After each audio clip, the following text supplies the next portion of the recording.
Bonjour à toutes et à tous, j'espère que vous allez bien, je vous souhaite la bienvenue sur ma chaîne.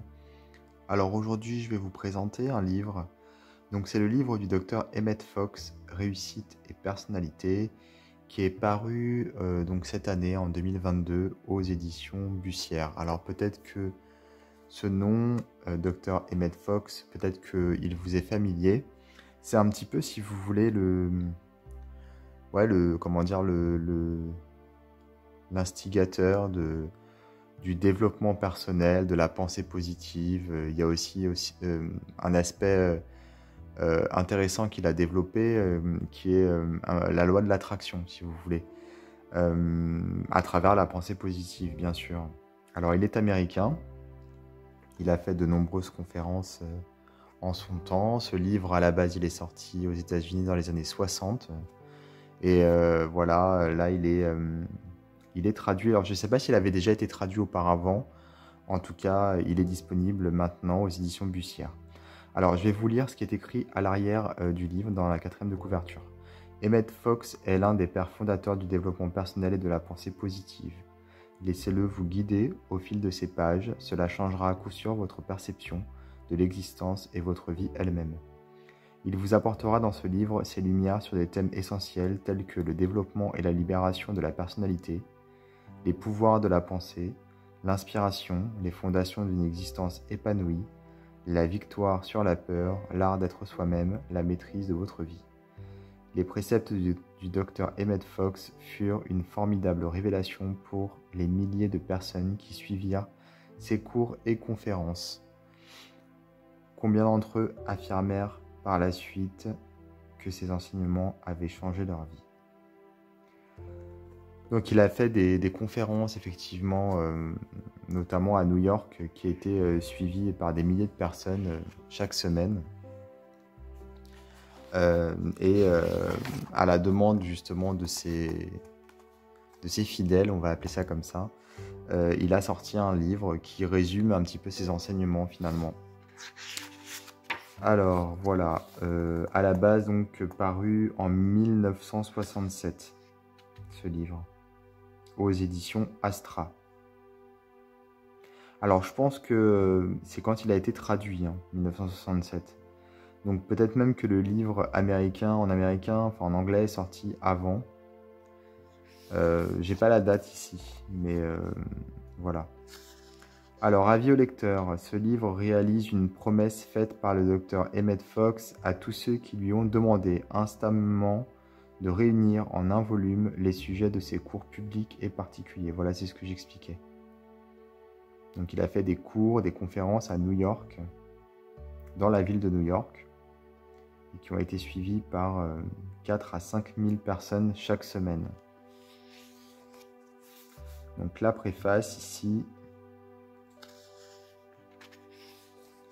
Puis on rentre dans le vif du sujet. Alors, avant tout, je regarde un petit peu. Donc le bouquin fait 220 pages. Ici on a le sommaire. À la table des matières si vous préférez. Et donc, développement de la personnalité. Alors, dans le développement personnel, il y a le mot développement. C'est très important puisque le but, on va dire, de notre existence, en tout cas selon le docteur Emmett Fox, c'est d'apprendre. Voilà, c'est l'apprentissage. Et forcément, on va développer notre personnalité. Il va y avoir un développement personnel puisqu'on ne va pas se métamorphoser du jour au lendemain. Le but en fait étant d'apprendre, de se perfectionner finalement en tant qu'être humain. Donc il y a une notion de développement qui est importante. Donc lui c'était un des premiers à mettre ça en avant. Mais c'est vrai que ça se fait progressivement, doucement, tranquillement. D'ailleurs la patience est très importante quand on est dans le développement personnel, quand on fait du développement personnel. Et ici, c'est un petit peu ce qu'explique l'auteur, voilà, qu'il faut vraiment prendre conscience de cette notion de développement. Libération de la personnalité. Alors, la personnalité, si vous voulez, c'est un petit peu ce qui fait ce qu'on est. Donc, c'est aussi nos expériences passées, c'est nos goûts, notre âge, voilà, ce genre de choses. Mais il faut, à travers ce texte, l'auteur nous explique qu'il faut justement se libérer, c'est-à-dire réussir à dépasser un petit peu, comment dire, certains programmes, hein, comme un programme informatique finalement qu'on a, des schémas, etc. Et surtout, on va se libérer dans le sens où on va pouvoir s'affirmer, affirmer ce que l'on souhaite, affirmer ce que l'on est. Donc il faut remettre aussi le texte dans son contexte, on va dire au niveau temporel, puisqu'il est sorti il y a déjà un moment. Et donc il y a cette notion vraiment d'affirmer ce que l'on est, qui est toujours d'actualité finalement, puisque aujourd'hui, bon, comme à l'époque, on va jouer des rôles parfois, mais on peut avoir quelquefois des difficultés à affirmer ses choix, affirmer ses pensées, affirmer voilà, ce que l'on est tout simplement. Donc en se libérant justement, en libérant sa personnalité, on va pouvoir quelque part s'affirmer et exister réellement. Donc là, on va avoir des exemples, on va avoir également des conseils qui nous sont prodigués pour pouvoir justement se libérer, tout simplement. Comment diriger l'énergie originelle? Alors, par énergie originelle, on peut aussi, comment dire, enfin, c'est l'âme, hein, quelque part, c'est le prana, c'est la force vitale, en fait, tout simplement. C'est pas vraiment l'âme, hein, c'est plus justement le prana, la force vitale. On peut l'appeler comme on veut. Mais ici, voilà, c'est comment justement réussir à canaliser cette énergie. Donc, il est question de tout ça, avec encore une fois, avec des conseils, des pratiques. Alors, il est beaucoup question de Dieu ici. Il y a une grosse notion de chrétienté qui n'est pas forcément toujours, comment dire, je vais pas dire d'actualité, parce que si, pour certaines personnes, si. Mais il y a beaucoup de personnes qui sont dans la spiritualité qui ont un peu dépassé cette notion de chrétienté, de Dieu des chrétiens.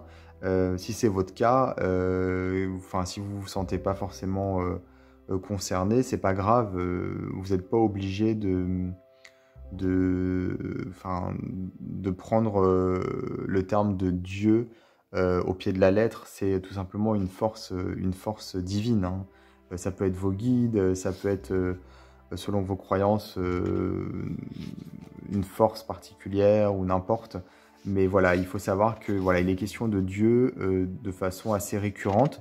Mais on peut très bien faire abstraction de cet aspect-là sans problème. Alors, la maîtrise de la vie par la concentration et le rythme.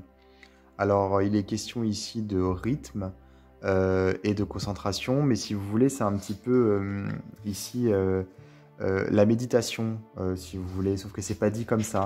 Et également la pleine conscience, voilà, qui est expliquée ici.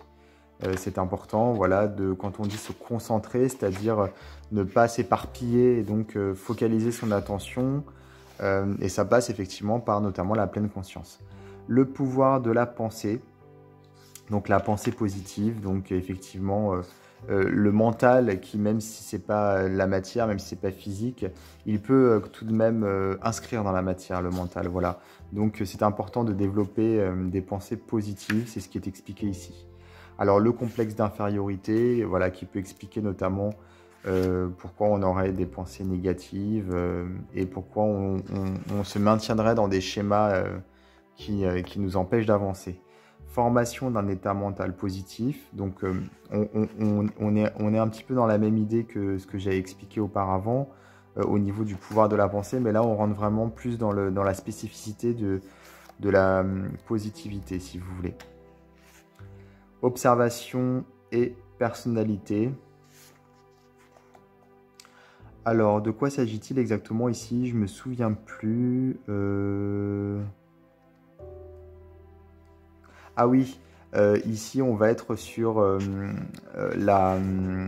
comment dire, le haut potentiel, c'est-à-dire on va quelque part affirmer et savoir s'orienter par rapport à ses points forts. En fait, ça sert à rien d'insister sur des domaines sur lesquels on a des difficultés, autant se concentrer sur des aspects qu'on maîtrise, ou du moins sur lesquels on a une facilité, ou oui, une facilité naturelle. Donc c'est vraiment ça le but. Donc c'est d'être dans l'observation. Donc c'est plus dans la plutôt qu'observation, parce que voilà, comme ce sont des vieux écrits entre guillemets, au jour d'aujourd'hui on dirait pas observation, on dirait plutôt dans l'écoute, enfin comment dire, la sensibilité, c'est-à-dire on va être un peu plus sensible ou plus à l'écoute de soi-même, on va être plus, le terme m'échappe, mais vous voyez, plus, oui, sensible, voilà. Donc, par observation, c'est plutôt ça. Réceptif, voilà, c'est ça le terme que je cherchais. Donc, plus réceptif. Donc, faire confiance à sa réceptivité et donc à son intuition. Voilà. La maîtrise des sentiments, donc ce sont les émotions. On dirait plutôt émotions aujourd'hui. Donc, effectivement, maîtriser ses émotions, les émotions négatives, mais positives également, parce qu'il faut être dans l'équilibre. Ça ne sert à rien d'être dans le trop, dans tous les cas. Croyances et convictions, donc là on est plus justement sur les croyances, mais il y a également dans ce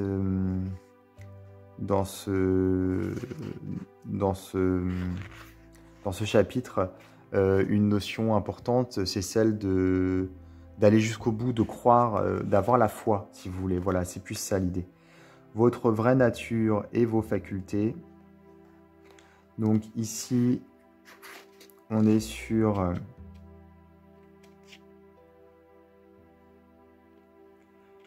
toujours avec beaucoup d'exemples et bien sûr d'exercices à pratiquer.